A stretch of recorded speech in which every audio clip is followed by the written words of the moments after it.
RETROSAURUS with Oli and Kev. Well, welcome to RETROSAURUS with me, Oli, and me, Kev. And this podcast talks about what is pop culture and what is flop culture. And tonight we're going to be talking about the first of a three-part series about retro adverts. Isn't that right, Oli? Yeah, that's right. We're going to be looking at all your favorite adverts. You know, we're going to cover it all. So our first one is the chocolate bar Penguin. And it's a fantastic advert, I have to say. And the idea is obviously to pick up a penguin. Right. Well, the slogan was, when you feel a little peckish, pick up a penguin. So I presume it's like people with stutters that go into bars and pick up sea mammals. It's a bit of a shit advert, isn't it, really? Because, like... Oh, really? Well, I quite enjoyed it. I thought it was just like they just plonked a few penguins in a fairground and then kids eat the biscuit and that's it. I think that's great. I think that's great. Okay. I like to see animals in the wider environment. The only slight thing that does concern me is that penguins are an endangered species, are they not? Or some of them are. Well, they certainly were after this advert, yes. Yeah, and they weren't. Yeah, exactly. They weren't meant to be eaten. Okay. So personally, I wouldn't pick up a penguin because they're apparently notorious cheaters. Oh, did you know that? So what you're saying is you're worried you'll pick up more than just a penguin. And the other thing is, penguins are only able to taste sour or salty tastes, not sweet. So they can't have their own product. Exactly, which is maybe good. They're the perfect drug dealer in a way. Yeah, that's science. That is, by the way. Yeah, I'm not arguing. So the next one is Umbongo, which is my personal favorite. Free from artificial ingredients. I'm sure. I don't believe that in a million years. Do you believe that? No, that's absolute lies. Umbongo had a sort of peculiar aftertaste, didn't it? Indeed. Like you had eaten, like you'd consumed some sort of floor cleaner and passion fruit at the same time. And the song, who could forget the song? Well, apparently, right, if you buy in on this Umbongo, it's way down deep in the middle of the Congo, because that's where they make the Umbongo, is in the Congo. Of course. You knew it, right? It's not just because it rhymes with bongo. No, of course not. There's no... So apparently, long time ago, in the middle of the Congo, a hippo took an apricot, a guava, and a mango. He stuck it with the others, and he danced a dainty tango. So I presume it's some sort of ritual that they have down there in the Congo, you know. The hippos do, yes. And then he danced a dainty tango. The rhino said, I know, we'll call it Umbongo. And then they get into this sort of tribal chant, like Umbongo, Umbongo, they drink it in the Congo. The python, because added to that, there's a python, picked the passion fruit. Exactly, alliteration again. Pick up a penguin, pick the passion fruit, the python, pick the passion fruit. Oh, fantastic. So when it comes to the sun and fun and goodness of the jungle, because remember, goodness, because it's free from artificial ingredients. Yes, lies. They all prefer the sunny, funny one they call Umbongo. So would this advert still work today? Potentially. It's got alliteration and stuff. I think some people might have some questions about using Congo, but they could use somewhere else. I have a question, though. If there are no artificial ingredients in this drink, what's actually in it, do you think? I think it's got three main ingredients. I think it's got goodness, bongos, or bits of protected species from the Congo, I'm guessing. Yeah. So the original apparently contained apple, lemon, passion fruit, mandarin, apricot, guava, and mango. But in the late 1990s, parents complained about the amount of sugar and artificial flavorings in many children's food drinks, which resulted in new regulations. Maybe that's why the advert that I watched said free from artificial ingredients. Even though it was a lie. Yeah. The Umbongo formula was changed around 2003 or 4 to comply with the new rules. Most of the original ingredients were removed, with the drink being rebranded as Umbongo 100% juice, containing only bananas, orange, and pineapple. Well, just to let you know, just as a postscript to that story, it basically it got changed back to the original formula in 2009. Apparently, I'm not entirely sure how that happened. That was due to complaints because of the original one, because it got changed. So I have a there you go. question. Who complained about that? Parents, apparently. I'm not entirely sure. Who's Or got time? fans of Umbongo. I'm not entirely who's sure. who's got time to complain about I that? don't know. I You know how don't know. like people who write letters to companies and stuff. Oh, but an Umbongo has never been produced or sold in either the Republic of Congo or the Democratic Republic of the Congo. That's where they went wrong. I've got one more fact for you, which I'm not entirely I'm a bit confused by this, but I want your opinion. Yeah. In 1999, Umbongo gained a sister drink called Ognob. I love that. Which is bongo spelled backwards. No, is this a joke? And no, apparently, well, it's Wikipedia, so who knows? Bognob. It sounds horrible. It sounds like a sexually transmitted disease. It doesn't sound good, does it? No. Ognob contained a vitamin-enriched blend of apple, banana, apricot, orange, and passion fruit juice. Mm-hmm. Unfortunately, it was discontinued in 2003. I can't think why. That's a good one. That was a good find there, Ollie. So, Kev, what do you think about the Whiskers advert? Well, I'm not a big fan of cats. I do love dogs. I'm not a big cat person generally. Yeah. However, I do understand that 8 out of 10 owners said their cats preferred it to other brands. Yes, that was an interesting one, wasn't it? I like that panel of cat owners. I mean, I don't know how they sourced that. I imagine the advert went out in paper or something like that, maybe. They phoned around. Well, that was Whisker's big thing, was they used to do these adverts with owners, right? Either in their homes or in the street, I think. Those cats seem to enjoy it.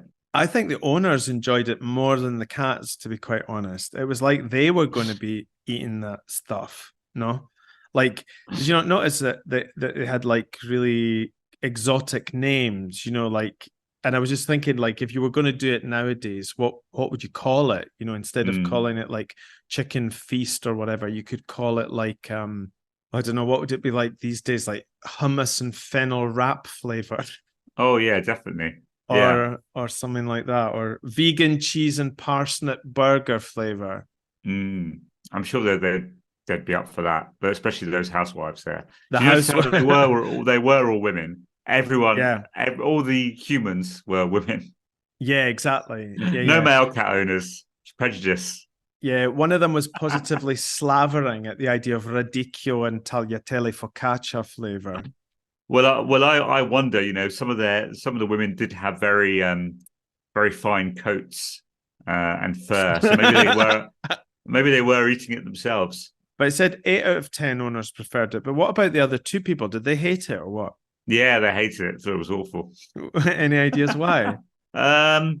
Probably because they liked feeding their cats kind of like the local mice, basically. That's probably why. It probably puts the cat off eating the mice, doesn't it? If they're having a nice, it's like, I've got this food now. Why do I need to do this job? So it's probably like the Downing Street cat, like Larry the Downing Street cat. Mm-hmm. I'm sure there was an equivalent at the time, and maybe that was one of the other ones. It's like that's why the owners don't like it. Do you mean during the Thatcher era? Yeah, I'm sure. I don't think there was. No, I think it was more like a hound from hell or something like that. No, that was just her. But they had there's hounds that are sort of there to protect the devil. What you mean, like the 3-headed hounds? Like on Damien. The way to like a Rottweiler. Like the Omen. Yeah. Okay. The only thing I can think about, like, if you were to do this advert today, is that first of all, people are far too nice. They're like people from The Good Life or something like that. Yeah. Far too hyped about just basic stuff. Like when they say, "Oh, the cat food was delicious." I mean, nobody talks like that anymore. So they're far too hyped. They would never make it in the modern world. Yeah. And also cats and dogs generally will eat any old shit. Oh, there's that. That's true. But also think about their breath.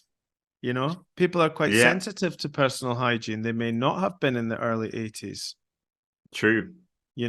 Think on. I will indeed. Ollie, do you think things are better in threes? Much like the Trio biscuit advert. Yes, I think 3 is. What did they say? 3 is the magic number. Was that how the song goes? Well, I think the slogan was no three things are quite as good together as a trio. Yeah. Personally, this advert, when I was young and growing up, I found this really irritating. It was on a lot as well. So, you can imagine there was, because basically it's this girl, Susie, and Yeah. these two bongo players, and she's going, trio, trio, much like, Freddie Mercury. I want a trio and I want one now. Not one, not two, but three things in it. A chocolatey biscuit with a toffee taste too. And she says all that very loudly. And it's really irritating. But I think it was supposed to be irritating, I think. Yeah. Yeah, oh, no, 100%. I'm not sure why. To get it in your head. Is that what it was? Yeah, of course it was. And that way you'd be like, oh, I'll have a trio. Well, that's the point of all the advertisement. That's the whole purpose. What a total anticlimax, though. It's like, after all that, and you just go, oh yeah, I'll have a trio. I want a trio and I want one now. Exactly. And at the end, she gets bongos stuffed in her mouth. Yeah, not a trio at all. Yeah, she's so loud and annoying. I do think that things are better in threes. That's what they generally say, isn't it, Ollie? Yes. Although they do also say two's company, three's a crowd, which kind of goes against that little theory. Contradiction. Yeah, I agree. Things are good in threes. Robin Reliant, three-wheeler. Okay. Three wise men. Three blind mice, that's a bad one. Because they got their tails cut off with a carving knife. Oh, ouch. That's harsh. Yeah, so that's not so good. The Three Stooges. Rub-a-dub-dub, three men in a tub. Sounds good to me. Basically a threesome in a bath. So you were right. Yeah, it's about threesomes. Some pretty bad things come in threes as well, though. Go on. Well, I was thinking giving birth to triplets doesn't sound like much fun. No, giving birth at all doesn't sound like much fun to me. No, it doesn't. Ollie, do you remember that hula hoops advert from the 80s with Cab Calloway? Eat, don't hula. I do have a vague recollection of that, yes. Well, it had the guy who's a famous singer singing his thing to the hula hoop. He was the guy in the Blues Brothers as well, wasn't he? Who does That's right. Which is Minnie the Moocher, which is a great bit in that film. And right. I'd forgotten that he'd done this hula hoop advert as well, which this person hulaing. It's like, don't eat. Don't eat or hula or don't eat. I was a bit confused by that. I didn't really understand that message. Eat, don't hula. But no, Cab Calloway, when I saw him in the Blues Brothers, I was like, oh, it's the guy from the hula hoops advert. Oh, that was your reference. I'm sure he loved that. I'm sure, to be fair, I think even in the Blues Brothers, people will go, oh, that's him from the Blues Brothers. Yeah. And then you go, oh, that's him from the hula hoop advert. I'm sure he had a much more distinguished career than we were giving him credit for. Yeah. But that's the thing was he was like a big star in what? Yeah. The 40s or something like that. Yeah, definitely. But to then sort of be known again must be strange, with a different audience of young children and stuff like that. I liked it, but the thing is, you couldn't make an advert like that now because there's like two. Yeah, the caricatures on the beach. Native islanders that is not good. Too caricatured for it to be good. Ollie, take it easy with Cadbury's Caramel. Do you remember that one? Yes, of course. How can you not remember the very sexy bunny? I mean, it did nothing for me, of course, but it was still a sexy bunny. Absolutely. No, yeah. So like this ad is like there's the Cadbury's Caramel bunny who's got a sexy voice, and there's a beaver as well in it. Oh, so there's this beaver who's eagerly gnawing down a tree, and the rabbit says, "Stop beavering around," and then the beaver falls in love with the rabbit, basically. So do you know who the Cadbury's bunny was? Don't you? No. The voice of. No. Miriam Margolyes. Who's that? Well, she's a very famous British Australian actress. She's been in lots of things. She was in Harry Potter. Is that ring any bells? Is it that rude woman that goes on Graham Norton and talks about touching herself? And yes, that's right. And she calls certain politicians many different kind of rude names. For example? Well, I think didn't she call? Who did she call her? I think she called someone a twat. I can't remember exactly who it was. Hold on one second. I like her already. Who was it? Yeah, she's like basically just this rather large woman with no filter. Yeah, she swore about Jeremy Hunt live on air. Oh, okay, that's a good one. And she said, "F you, bastard," about the new chancellor. Great. Yeah, she doesn't tend to hold back. So, thinking about that, it kind of changes the whole thought of this sexy bunny, doesn't it? Unfortunately, why is that? it's a very good voice. It's a Well, great voice. no, Yeah, it is a great voice, but well, whatever. You know what? The main thing that bugs me is it's just factually incorrect. Because yes. I don't know if you know it, but I happen to know rather a lot about beavers. Okay, I didn't know that. Carry on. Well, first of all, beavers do not fall in love with rabbits. That would be strange. That's science and biology and stuff. Indeed. If you're such an expert, Kevin, Yeah. tell me something else about beavers. Oh, you want me to tell you other things about beavers? Well, I asked. You did, and you will receive, my friend. Well, you know that beavers are rodents, but did you know that beavers are rodents with anal glands that produce anal oil? I did not know that. Wait, Are you not finished? I'm oh not my God. done. Which they rub all over their bodies.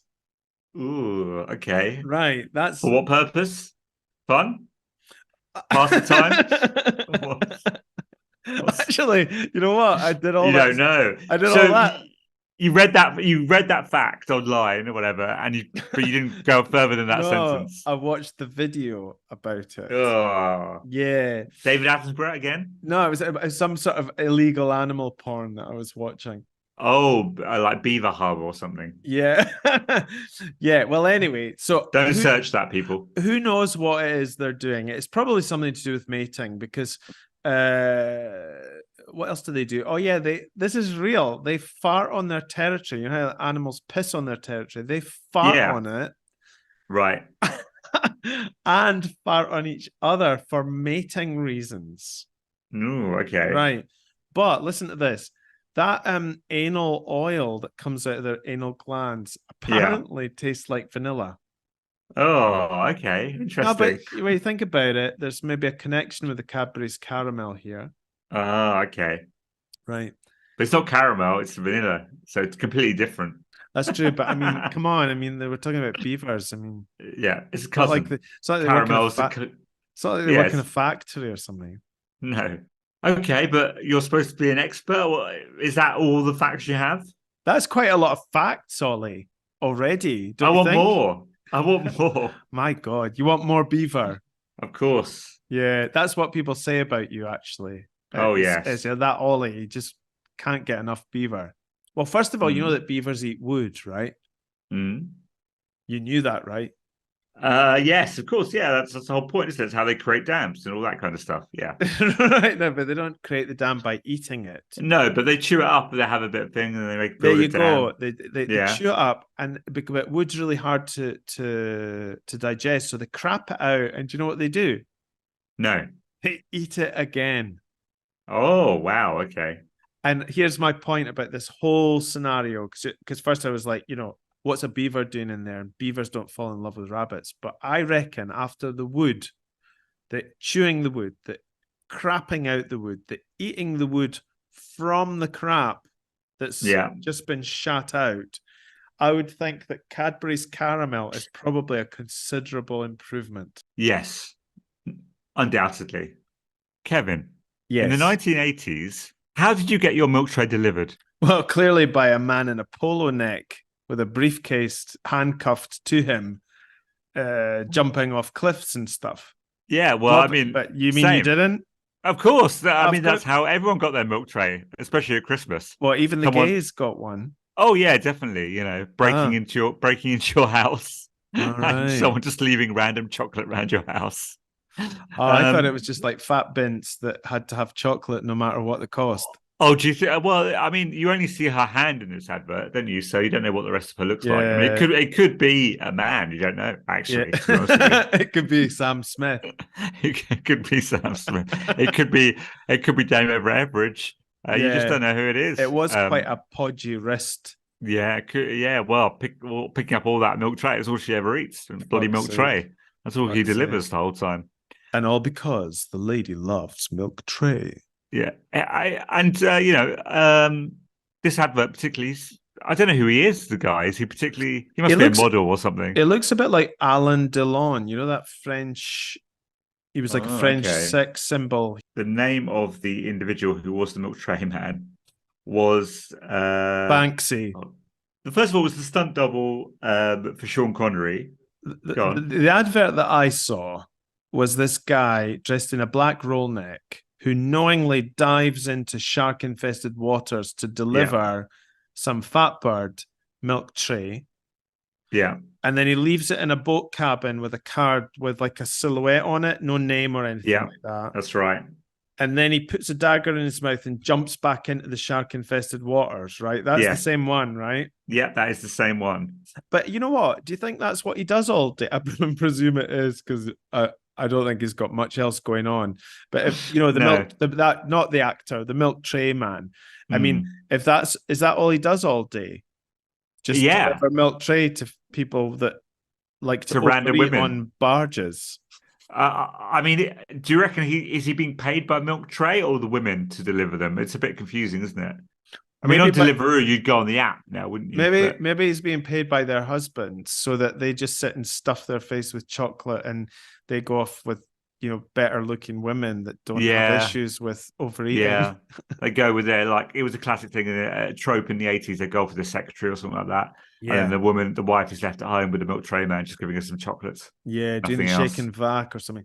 But you know what? If I ordered a man, I'd be so disappointed if he just like left some crappy supermarket chocolates and buggered off or got eaten by a shark. It would be tragic, actually. It would be quite tragic. Because he was pretty hot. Yeah, it's true. Where is she in the boat? I mean, that he's not staying around. I mean, the boat's only small, isn't it? It's a bit weird, isn't it? He just jumps in and then she comes back late at night. She probably went in the water closet and couldn't get out because she had expanded while she was in there. I mean, it's strange to park your boat in shark-infested waters, I have to say. A bit odd, but there you go. But I still think it was Sam Smith that was in that the shark cabin. Oh, sorry. No, in the back cabin. Right, okay. Floundering around in sort of pink organza and a leather G-string. Yeah, waiting for the man from milk tray to deliver his chocolates. Well, you know, through no fault of his own. No.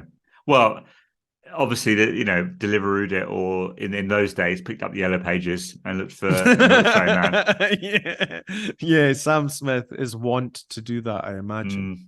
Clunk, click, or smash, crash? That is the question. That is definitely the question about the clunk, click government announcement about putting your seatbelt on. Very important. Do you remember that one, Ollie? I don't, I have to say. Oh, you it's don't? Stuck in my mind now, though. It's stuck in my mind. I think it might have been more from the 70s. I'm not sure. But basically, it was a safety announcement showing a man wearing a seatbelt in one car. And then in another car, a man who doesn't wear the seatbelt. They crash. And the second man goes through the windscreen and dies. And there's blood and glass everywhere. I have to say, the guy wearing a seatbelt doesn't seem too concerned that he's potentially killed the other individual in the car by smashing into him. Seems a bit nonplussed. Well, they weren't really going that fast either. No. It's clearly staged. Well, he also, to be fair, the person whose fault for that crash was the guy who randomly opened their door. Mm-hmm. Yeah. I don't know what it's like in the UK, Ollie, but in Italy, I mean, this just seems like an everyday occurrence to me. In Milan, anyway, people generally just go straight through the red lights. In fact, I read a quote the other day on the web. It was something like being able to cross the road as a pedestrian is not a human right; it's a concession. What this advert did kind of bring home to me was that we haven't really advanced with seatbelt technology, have we? The seatbelt is one thing in the car that hasn't really kind of changed, has it? I can't really think what you could do to really, what could you do? Like for example, in Italy, if people aren't wearing the seatbelt, it's going to be like an automatic thing, like you've got driverless cars. They've already thought of that in Naples. You can buy a T-shirt that's got a black diagonal band on it. That's true. Well, that saves time. That saves time, definitely. Yeah. Okay, so Ollie, you must have heard of the Play Safe Frisbee advert. I'm kind of aware of these kind of scary adverts, but I didn't know this one particularly. But I have to say, it did scare me, and I'm Right. going to think twice about playing Absolutely. frisbee in Right. general. Right. So Yeah. there's a boy. So basically, there's two kids. There's a boy that gets egged on by this girl who looks like a right little bitch, by the Well, it's way. her fault. So the little boy is egged on by this little bitch to collect a frisbee that got lodged on a pylon in a substation. Yeah. And then a 66,000 volt shock kills the boy. He's totally fried. Yeah. He's And dead. and then at the end, the moral of the story is ask an attendant to give you toys. Yeah, exactly. Well, it let them somehow get it down from a 60,000 electronic pylon without being shocked. Well, how are they playing frisbee near an electric pylon place? That's very bizarre. Well, if you think about it, I mean, where I grew up in Scotland, there wasn't really much to do. So you would probably end up near a place like that, Okay, just anyway, for shits and giggles, and shits start and playing giggles. frisbee. I have a question. Why do they make those pylon places look like play parks in the first place? What kind of security is going on there that they're allowing holes in fences to be smashed by planks of wood? I mean, I would say that's as much responsibility of the owners of the pylon place. But didn't he sort of wedge it open with a? Yeah, but it was kind of broken, and it's like, well, what's going on here? Where's the maintenance man? It's like Disneyland. Everyone wants to be in there. Yeah, exactly. But you never come back again. That's well, the difference. Exactly. Well, I did like the tagline. Get an attendant to get your toys, otherwise you'll never play with them again. You could never play with them again because you'll be dead. Exactly. You'll be dead, like Jimmy. At least you can get out of Disneyland. I mean, you're probably a few bob short, But anyway, I bet that girl feels shit now, doesn't she? Frisbee freak. I think she's in all these videos. I think she's encouraging people to do all sorts of dangerous shit. She's like the girl from. I think she's like The Exorcist, the girl from The Exorcist who was still possessed. Oh dear! I heard you laughing while you were watching it. That's quite sick. Oh, sorry. No, I mean, but it's. I mean, it's not real. It's not real. No. Well, that's why I was laughing, because it was a bit ridiculous. Yeah. I remember when before like video games and stuff were invented and things like that. I always remember my mum saying to me, go and play outside. It's good for you. Well, not in this case, is it? True, but she didn't say go and play by some electric pylon, did she? No, that's a strange thing. She actually did. She did. She really caveated. She's like, one less mouth to feed. Yeah, here, take this frisbee. She was really maternal in that way. There's a lightning storm going outside. Why don't you play outside with this umbrella? Ollie, Nescafe Gold Blend. Do you like a cup? Oh, I love a cup, especially from a mysterious neighbor. Right. Is that what you actually drink? No. What do you drink?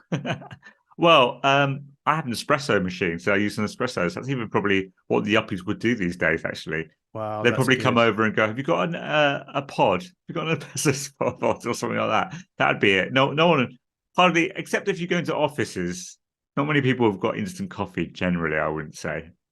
But right. But that was the style in the 80s, wasn't it, for coffee? The most, and let's be fair, in the UK, coffee was disgusting in the 80s and pretty much non-existent as a thing. Anyway, so there's a whole saga to these adverts. So I'll just sort of tell you very briefly what the order of these various segments of these of this story are. So begins with a man, quite posh, quite good-looking guy, a little bit gay or metrosexual looking. Yeah, and he's sitting there writing and reading about capitalism, because there's a book on his desk that said capitalism on it. Oh, I didn't even notice that. Exactly. What else are you supposed to do in Thatcher's Britain? Good, as I said, good looking, bit smarmy though. And then the neighbor comes looking for coffee because she's having a dinner party, and he says, will Gold Blend be too good for your guests? Like they're a bunch of scumbags that she's invited, and she's clearly not scum. I mean, well, she's living in the same block that he is, because I'm assuming these are some Yeah, swanky apartments in London, aren't they? It's not a house. She's not outside.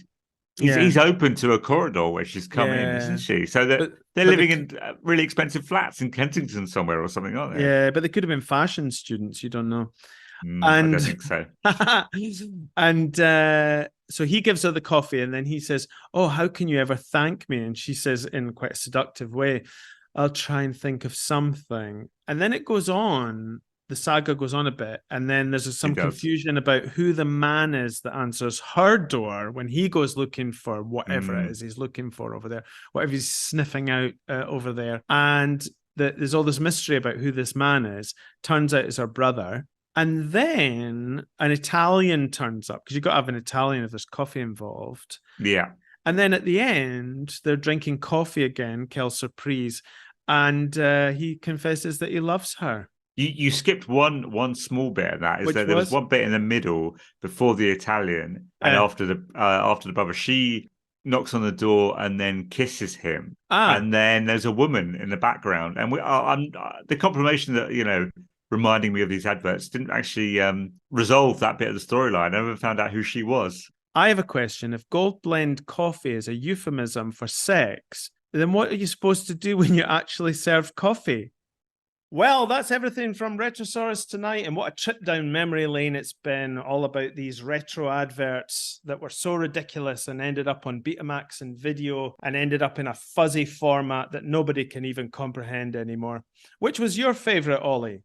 Oh, I'd have to say Milk Tray. When do you not want a man to burglarize your property or boat and deliver some chocolate? Fuck the chocolate, just give me the burglary. And on that note, let's say bon voyage from RETROSAURUS, and we'll see you next time. On Bongo. The drink it in the Congo, and it's full of artificial flavorings that your kids are gonna love. Good night.